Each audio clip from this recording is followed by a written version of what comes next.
Bonjour les amis, moi c'est Angilbert. Alors en ce nouveau jour, nous allons partager le 10e chapitre de Dale Carnegie dans son livre intitulé Comment se faire des amis. Alors dans ce 10e chapitre, il est dit: que gagnons-nous à argumenter? Que gagnons-nous à argumenter? Vous savez, c'est comme dans la jungle où deux bêtes féroces se trouvent en train de se discuter une proie.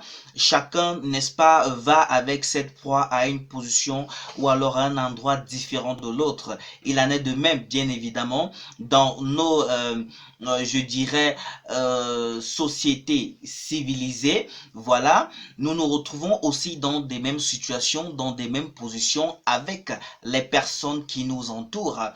À quoi ça sert d'argumenter? À quoi ça sert d'avoir raison ou alors d'avoir tort par rapport à une situation? Qu'est-ce qui fait en sorte que lorsque je suis face à une situation, je me retrouve en train de débattre et discuter avec mon interlocuteur dans le but d'avoir raison? Dale Carnegie, au travers de ce fantastique chapitre, me fait comprendre que ce ne sert à rien, n'est-ce pas, pour moi de chercher à argumenter. Ça ne sert à rien, n'est-ce pas, pour moi de chercher à avoir raison. Il n'est pas possible que je puisse installer un climat de paix, un climat de joie, un climat de convivialité dans cette posture, dans cette façon de faire. Il ne serait pas agréable de pouvoir me retrouver dans les échauffourées avec quelqu'un que je voudrais en faire un ami. Parce que, en fait, chaque fois que je serais en train d'accuser quelqu'un, parce qu'il a soi-disant tort et que je voudrais qu'il puisse accepter son tort, que je voudrais qu'à l'instant je montre à tout le monde qu'il a tort et moi pas, en fait je ne serai pas en train de me faire un ami. Au contraire, je serai en train de me faire un ennemi parce qu'il va se sentir courroucé, il va voir son orgueil être touché, il va s'en rendre compte qu'il perd la face, il va se retrouver, n'est-ce pas, dans une position de honte qui ne va pas le conforter. C'est la raison pour laquelle, pour éviter justement ces genres de situations, je dois faire les choses différemment. À quoi me servira-t-il d'avoir raison? Est-ce que c'est un trophée? Est-ce que ça satisfait mon ego? Est-ce que ça permet en sorte que je sois mieux vu et mieux apprécié? Je pense que lorsque nous sommes dans des relations interpersonnelles, lorsque nous sommes dans le désir de pouvoir se faire des amis, il faudrait que nous puissions apprécier la chose différemment. Ça veut dire quoi?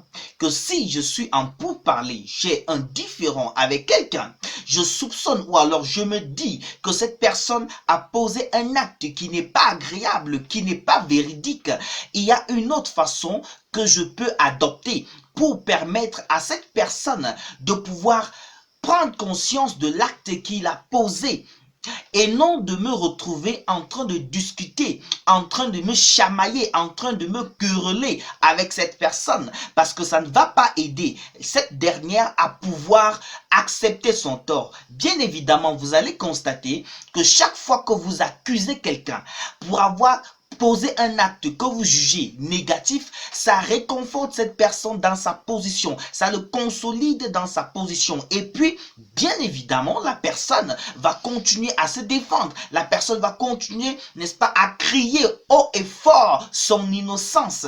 À quoi est-ce que ça servirait donc d'accuser cette dernière? C'est la raison pour laquelle, en fait, Dale Carnegie m'apprend que au lieu de me laisser emporter par ma première émotion, au lieu de chercher à toujours avoir raison face à mon interlocuteur, au lieu de tout faire pour le faire perdre la face afin qu'il avoue qu'il a tort, il vaudrait mieux pour moi de me ressaisir, d'écouter attentivement mon interlocuteur et de me dire: ok, cette situation, nous allons prendre le temps de réfléchir et de trouver un consensus favorable, parce que si ce n'est pas fait comme ça, en fait, il n'y aura jamais d'entente, il n'y aura jamais de solution, parce que tout le monde va partir étant très courroucé, étant très énervé et on n'aura aucunement la solution. Donc, il serait donc question pour moi désormais de pouvoir m'abstenir, de laisser sortir